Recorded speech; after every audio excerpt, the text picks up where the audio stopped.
March 2016 থেকে লোকচক্ষুর আড়ালে চলে যান বাংলা সিনেমার জনপ্রিয় নায়িকা অপু বিশ্বাস। ফিরে এসে তিনি মিডিয়াকে জানালেন তাদের বিয়ের কথা, তার আর সাকিবের জুটির কথা।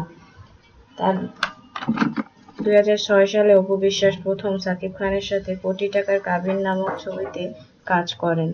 এ থেকেই একে একে অনেক ছবিতে কাজ করেন, যা ছিল ব্যবসা সফল।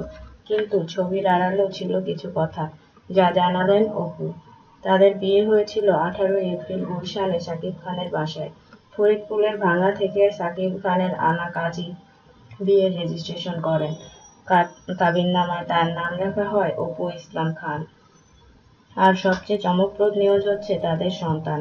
6 মাস আগে কলকাতার এক ক্লিনিকে 27 সেপ্টেম্বর 2016 তারিখে জন্ম হয় সাকিব অপুর ছেলে আব্রাহাম খান জয়ের। অপু জানিয়েছেন তারা মিডিয়ার কারণেই তাদের বিয়ে গোপন করেছিলেন।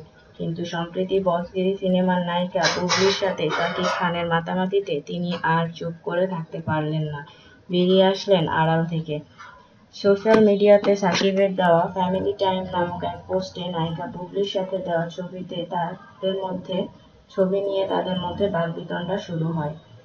এরপর থেকেই তিনি লাইভে এসে তার কান্না করে জানালেন তাদের সন্তানের কথা। তাদের সন্তানের উজ্জ্বল ভবিষ্যতের কথা চিন্তা করে তিনি এই কাজটি করেছেন। লাইভে আসার এক পর্যায়ে তিনি বলেছেন তার উপর অনেক নির্যাতন করা হয়েছে, তাকে ছোট করা হয়েছে, কিন্তু তবুও কেন তিনি চুপ ছিলেন, সেটাই হচ্ছে প্রশ্নের বিষয়।